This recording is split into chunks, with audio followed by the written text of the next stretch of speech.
News में मैं हूं आपके साथ शिवानी। चले रुक करते हैं आज की बड़ी खबरों पर। कोई करता है खबरों से आगे रहने का वादा, कोई करता है तेज रफ्तार का दावा, फिर भी क्यों दब जाती है सही खबर? ना वादा ना दावा। नमस्कार, देख रहे हैं यू न्यूज इंडिया। पता करते हैं इस बार जो खड़े हुए मुखिया प्रत्याशी जो पिछली बार 2 नंबर पर रहे थे, तो ये बताइए इस बार आपका क्या उद्देश्य है? जो मुखिया में खड़े हुए हैं पंचायत में, सर कितना विकास है? जफरा जी इस बार खड़े हैं, जी बताइए क्या उद्देश्य है आपका? मेरा उद्देश्य जो मुख्य रूप से है वो है कि बच्चों को शिक्षा मिले। शिक्षा का मतलब ये हुआ कि हम सुबह और शाम बच्चों को फ्री ऑफ कॉस्ट ट्यूशन देने का काम करेंगे। जो खर्च ट्यूशन में टीचर लोगों का आएगा वो हम बच्चों के गार्जियन से नहीं देंगे। और बीच के समय जो बचता है उस समय में विद्यालय में बच्चा जाए, बच्चा वहाँ पढ़ाई करे। अगर विद्यालय में पढ़ाई नहीं हो पाता है तो उस विद्यालय में जो भी शिक्षक हैं उनसे मीटिंग करके जैसे भी हो, जिस भी हिसाब किताब से हो, वो भी वहाँ बच्चों को पढ़ाए। ये हमारा पहला मकसद है। दूसरा मकसद हमारा है कि एक एम्बुलेंस सर्विस जो है अपने पंचायत में दें, जो फ्री ऑफ कॉस्ट है। जी पूरा के बाद दूसरा एजेंडा आपका क्या है बताइए? दूसरा एजेंडा है कि एम्बुलेंस सर्विस फ्री है हमारा। तीसरा एजेंडा है हमारा कि गैस सिलेंडर जो मिलता है, अभी के दौर में लोग जो है जहाँ एजेंसी वहाँ जाता है अपना पेट्रोल भरा करके, फिर वहाँ से गैस सिलेंडर को लाता है। तो जो ले जाने और ले आने का जो कड़ा उसमें जो खर्च वगैरह होता है तो वो वहाँ पर नहीं जाए। हम खुद ही, हमारा टीम या हम खुद उसके घर तक गैस सिलेंडर पहुँचाने का काम करेंगे। चौथा काम हमारा जैसे ऑनलाइन हो गया, फोटो कॉपी हो गया, लेमिनेशन हो गया, फोटो बनाना हो गया। इसके अलावा पैसा जमा करते हैं, पैसा निकालते हैं, वो सारा काम हम फ्री करेंगे। इसके अलावा जैसे बाथरूम और शौचालय है, तो बाथरूम और शौचालय का जो सेटअप है हमारा वो ये है कि हमारा मिस्त्री, हमारा लेबर और जो मटेरियल है वो सारा हम खुद रखेंगे। और जो जिसके घर हम लेटरिन बाथरूम बनाने जाएंगे, सिर्फ उससे हमें ये पूछना है कि भाई आपको लेटरिन बाथरूम बनाना है, अगर बनाना है तो कहाँ बनाना है, आप जगह बताइए। आप जहाँ जगह बताएंगे हम वहाँ आपको बना देंगे। जहाँ जगह बताया जाएगा वहाँ हम लेटरिन बाथरूम बना देंगे। उसका जो सरकारी योजना है उसके माध्यम से अगर पैसा आता है, आपके अकाउंट में पैसा चला आता है, उसके बाद आप हमको पैसा दे दीजिए। इसके अलावा है कि आपका घर जहाँ है वहाँ तक पक्की सड़क हो। जैसे कि होता है कि रोड से कुछ दूरी पे घर होता है, वहाँ तक जाने आने के क्रम में जब बारिश होती है तो लोग जब चलते हैं तो पिछड़ जाते हैं या कोई गिर जाता है या कीचड़ हो जाता है, तो हम वहाँ तक पक्की सड़क का निर्माण कर दें, छोटा सा भी हो, ताकि लोग जूता वगैरह पहन के अपने घर तक जा सकें। यानी कि मुख्य रूप से मेन हमारा यह उद्देश्य है। और सबसे बड़ा उद्देश्य यह है कि बच्चों को शिक्षा मिले। और जब शिक्षा मिलेगा तो जो गरीब व्यक्ति हैं, जैसे कि मजदूरी करते हैं, खेत में जाते हैं, बोइन वगैरह करते हैं, जो ठेठी भाषा में कहा जाता है, तो सुबह शाम वो खाना बना रही होती हैं तो उनका बच्चा डिस्टर्ब करता है या कहीं चला जाता है। दिन के समय में खेत चली जाती हैं तो उसका बच्चा कहाँ चला जाता पता नहीं है। तो सुबह शाम फ्री जो ट्यूशन का सर्विस है वो हम देने का काम करेंगे।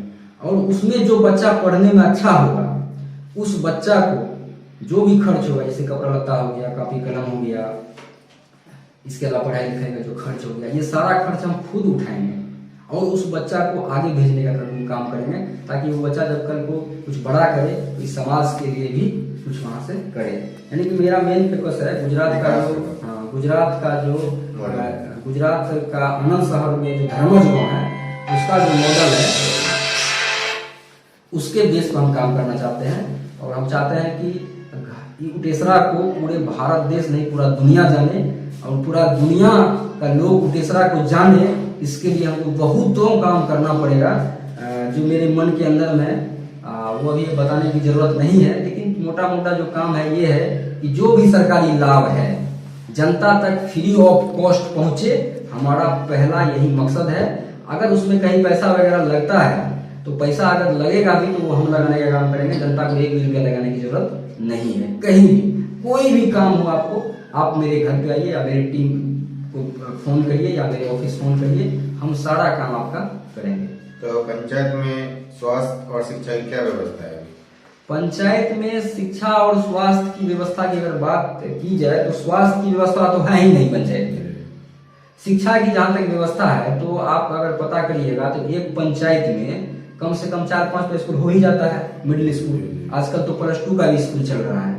लेकिन उसमें है क्या कि अगर आप टीचर की बात करेंगे तो 20,000, किसी का 50,000 इतना सैलरी है, 8-10 टीचर। उसके बाद मिड डे मील का जो खर्च आता है वो आप देख लीजिए।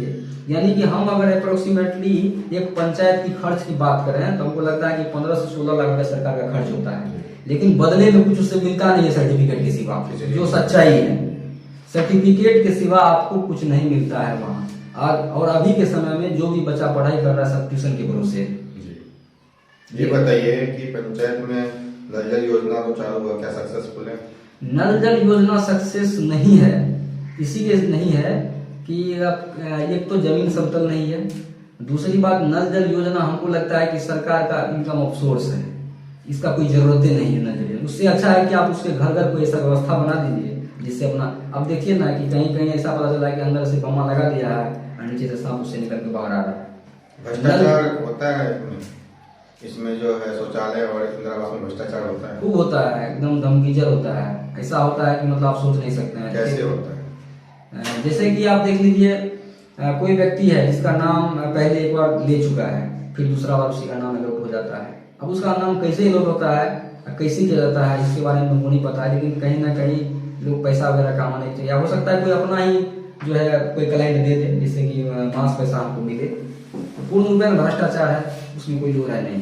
पंचायत में जो है लाइट की योजना थी, हड़पोल पे लाइट लगा भी था? ना ना ना ना, ये तो साफ पे लगवे नहीं किया है।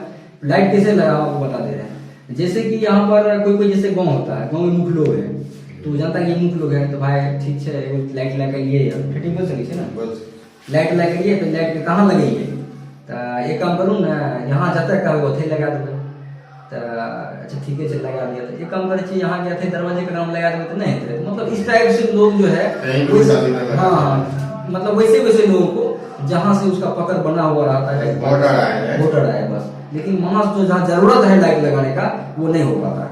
मनरेगा में जो मिट्टी उठा बीपीएल परिवारों को क्या वो मिला सही में? कुछ नहीं। देखिए होता है जैसे जॉब कार्ड है, जॉब कार्ड में क्या करता है कि एक भी योजना जो मनरेगा का है वो सरजमीन पर सबसे पहली बात तो मजदूर से होता ही नहीं, सब जेसीबी से हो रहा है। और खाता में जो पैसा जाता है तो उसके खाता में 100-200 रुपया कोई दिया नहीं तो पूरा पैसा निकाल लेता है। बदले में क्या करता है, उसको समय पड़ा तो थोड़ा पैसा कम कर दिया, कोई चीज का जरूरत पड़ा तो दे दिया। तो उसके बिहाफ पे जो है वो व्यक्ति उसके साथ उसको जॉब कार्ड दे देता है। अब बाद में उसके अकाउंट में पैसा आया तो पैसा भी निकाल लेता है। देख पा रहे हैं कुछ मुद्दे पर हमने बात किया तो इनका कहना है कि विकास तो हुआ नहीं है, पब्लिक का भी कहना है विकास नहीं हुआ है। लेकिन अगर जीतते हैं ये पड़ा जी तो आगे जाके विकास करेंगे और जनता के लिए स्टडी फ्री रखेंगे। यहाँ पे आगे वो कोचिंग में पढ़ सकते हैं, अपना भविष्य सुधार सकते हैं। इसके अलावा CSP सेंटर यहाँ पे खोलेंगे जिसके लिए फ्री पैसा जमा करना निकासी रहेगा और बहुत तरह के काम है, फोटो स्टेट करवा सकते हैं, लेमिनेशन करवा सकते हैं, राशन कार्ड, आधार कार्ड, पहचान पत्र, जो भी ऑनलाइन जितना भी काम है सब करवाएंगे अपने पंचायत के लोगों के लिए करेंगे। सहरसा जिला से संजय सवाल रिपोर्ट। मेरे साथ बस इतना ही, बाकी की तमाम खबरों के लिए देखते रहिए यू न्यूज़।